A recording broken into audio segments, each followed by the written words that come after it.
ఏంటమ్మా సొసైటీ ఏడిపోతుందంటారు? ఒక రీసెంట్ లో ఒక ఇష్యూ నడిచింది. అవును. అంటే ఒక వైఫ్ అండ్ హస్బెండ్ ఉమ్, వాళ్ళ వైఫ్ వాళ్ళ లవరు ఇంటికి రావటము, సంథింగ్ వాళ్ళు ఏదో చేసుకున్నప్పుడు అవును. బాబుని వాడు ఏడుస్తా ఉంటే వాడిని చంపేయటం మరి దారుణంగా. ఆ అమ్మాయి ఒప్పుకుంది కూడా, మా ఆయన బయటికి వెళ్తే వాడు వచ్చాడు అని చెప్పేసి. ఏంటి ఆడిపోతున్నట్టు సమాజం? ఒప్పుకున్నది అమ్మాయి అంటే అమ్మాయి అబ్బాయి ఒక అయ్యాక అబ్బాకు పుట్టిన ఆడిదైతే అట్లా ఒప్పుకుంటారా? కడుపున పుట్టిన కొడుకుని ఒక ఉంచుకున్నాని కోసము చంపటం అది ఏ పాటి కరెక్ట్ రా? కాదు కదా. ఎవరైనా ప్రజలే గాని ఎవ్వరే గాని ఈ లోకం ఒప్పుకోదు కదా. ఒప్పుకోని విషయం అమ్మాయి మాట్లాడింది. ఆ కన్న కొడుకుని వాడు వచ్చినోడు ఆ పిల్లగాడు ఏమన్నాడు, వీడికి పిల్లగాడిని ఎందుకు మంచానికి వేసి కొట్టి చంపినరు? అందుకే నేనేం చెప్తానా, మన దేశం ఏడిపోతుందంటే అది మన భారతదేశం కాకుండా పాకిస్తాన్ అయిపోతుంది. అది ఎందుకంటే మనకు లా అన్న ఆర్డర్ కరెక్ట్ గా లేదు. ఆ భయాలు లేకనే కదా. వాడు ఇప్పుడు ఆ చిన్న బాబుని చంపిండు. మరి వాడిని ఏం చేసిండ్రు? జైల్లో ఎన్నో 4 రోజులు పోతారు, అందులో పెడతారు, బెయిల్ మీద బయటకు వస్తాడు. మరి ఆ చిన్న కొడుకు ఏడ నుంచి వస్తాడు? దీన్ని వాడిని ఒకేసారి ఒకళ్ళ మీద ఒకళ్ళని పెట్టి నరకటమా, చంపటమా, లేకపోతే ఉరిశిక్ష చేయటమా చేస్తే అచ్చలన్నీ ఆగుతాయి కదా.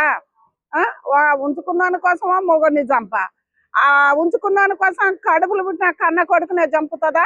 ఆడిదా అది అది భూమి మీద బతకనియొద్దు ఎవరే కానీ. నేను చెప్తున్నా కదా, పోలీసు వాళ్ళు ఇది కరెక్ట్ గా తీసుకుంటే అచ్చలన్నవి చాలా ఆగిపోతాయి. ఇప్పుడు 9 నెలలు కని మోసి నీ చంపుదానిక ఉంచుకున్నాడు.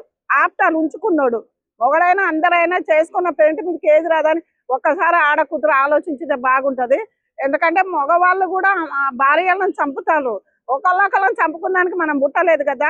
అందు గురించి అలా చేయకూడదు. ఒక కన్న కొడుకు కోసము ఆ నేలకేసి కొట్టడం అది సోషల్ మీడియాలో పెట్టారు. ఫర్ ఎగ్జాంపుల్ ఏంటంటే, ఇప్పుడు పాప జ్ఞానేశ్వరి ఆ అమ్మాయి తప్పిపోయి 18 రోజులు అవుతుంది. అవును. ఒక పక్కన చూసుకుంటే పాప తప్పిపోయినందుకు అసలు ఎంతలా ఎదుగుతున్నారో ఆ అవును. పాప పట్ల. ఒక పక్కన చూసుకుంటేనేమో పిల్లలు అట్టొస్తున్నారని లేపేస్తున్నారు. అవును.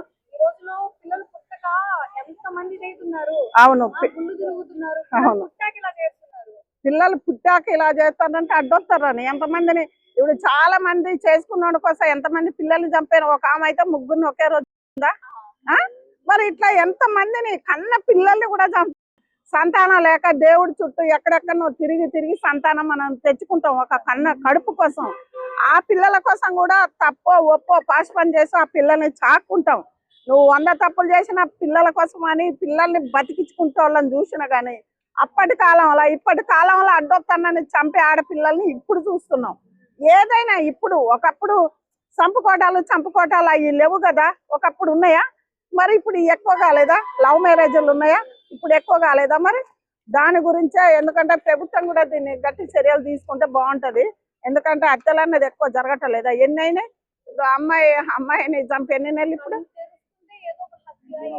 ఇప్పుడు మనం పొద్దున్నైతే రాముడు దేవుడు అవి చూస్తలే. పొద్దున్నైతే ఎల్లబెట్టినా ఏ యూట్యూబ్ లో ఎల్లబెట్టినా కానీ హత్యలే జరుగుతున్నాయి. కన్న పిల్లల్ని బుడ్డ ఏం తెలవని పిల్లల్ని ఒక అమ్మాయి ఒక పిల్లల్ని ఏం చేసింది, పైన ట్యాంకులు వేసి మూత పెట్టింది. అదేమైంది? కన్న కడిపే కదా. ఎందుకు చంపినామంటే ఉంచుకున్నాను కోసమే. ప్రభుత్వమే ఇది. నేను పక్కా చెప్తున్నా, ప్రభుత్వమే. పోలీసు వాళ్ళు కాదు ఎవ్వరు దీని గురించి. రేవంత్ రెడ్డి ఏమో పట్టించుకుంటాడా? పరిపాలన చేసేటోళ్ళు కరెక్ట్ గా పట్టించుకుంటే అచ్చలన్నీ ఆగయా. మొన్న 9 గంటలకు ఆ పిల్లగాన్ని చంపేయలేదా? ఎందుకు చంపేసిండు? ఇప్పుడు ప్రేమించుడు. వాళ్ళ తల్లిదండ్రులకు వాళ్ళు చెప్పుకొని వీళ్ళ తల్లిదండ్రులకు వీళ్ళని చెప్పుకోపోయిందా? 9 గంటలకే రోడ్డు పొడుగుతో గేదెని చంపుతుంటే ఇక్కడ ఇప్పుడు హైదరాబాద్ లో ఉన్నోళ్ళు, ఇళ్లలో ఉన్నోళ్ళు ఒక్కసారైనా పిల్లగాన్ని చంపుతుంటే 10 మంది పోతే ఆ ప్రాణం అనేది బతకపోయేదా? మరి అలా ఎక్కడ చంపుతుంటే చూస్తుంటారు, పొడుచుకుంటుంటే చూస్తుంటే ప్రజలు కూడా చైతన్యం ఉండాలి కదా. మనం ఒకళ్ళు ఉంటేనే దేశం అయింది కదా.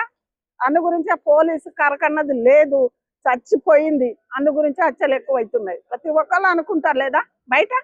మరి ఎందుకు జరుగుతున్నాయి ఇట్లా? పోలీసు వాళ్ళు అట్నుంచి వస్తారంటే ఉచ్చబోసుకోవాలి. అరే అమ్మో పోలీసు వాళ్ళు వస్తారు, అమ్మో ఇది చేస్తే నన్ను పట్టుకుంటారేమో, రేపు జైలు ఎత్తరని ఒక్కసారి కూడా ఆలోచించుతాండ్రా? ఆడైనా మొగైనా ఎవరైనా ఆలోచన అవి లేనే లేవు. చంపుకోటాలు, ఉంచుకున్నాను కోసం పిల్లల్ని చంపటం, ఉంచుకున్నాను కోసం మొగుడిని చంపటం, ఇవే జరుగుతున్నాయి కానీ ఇంకా వేరే ఏం జరుగుతున్నాయి? మనం ఏది పొద్దున్నైతే వార్తలే కానీ కానీ ప్రతి ఒక్కరిని ఇవే వస్తున్నాయి. అమ్మాయిలు కూడా మరి ఎందుకు అంటారు, కనకుంటూ ఉంటే బాగుంటది, కనటం రోడ్డు మీద ఎక్కడ కుప్ప తొట్టలు వేయటం, మరి ఎందుకు కనాలా, ఎందుకు వేయాలా? అదే అంతే కదా, కనొద్దు వేయొద్దు. పిల్లలు లేని వాళ్ళకి ఎవరికైనా ఇచ్చినా సాక్కుంటారు కదా. ఇప్పుడు వాడు వచ్చి ఉంచుకున్న దానికోసం వచ్చి కొడుకుని చంపితే వాడు చేసుకున్న మొగని బయటికి పంపి ఎవడో ఉంచుకున్నోడు వచ్చి నీ కన్న కొడుకుని చంపుతాడా? అది ఎవడిచ్చింది వానికి హక్కు? లంచోడుకు నీ అమ్మటే పలగ జీరినట్టుంటే ఇవాళ ఉండునా? వీడిని చూసి ఇంకొకడు, ఇంకొకటి చూసి ఇంకొకడు. అలా జరగకుండా చేయాలంటే ప్రభుత్వం రేవంత్ రెడ్డి గారే కదా. అంతే కదా. ఓ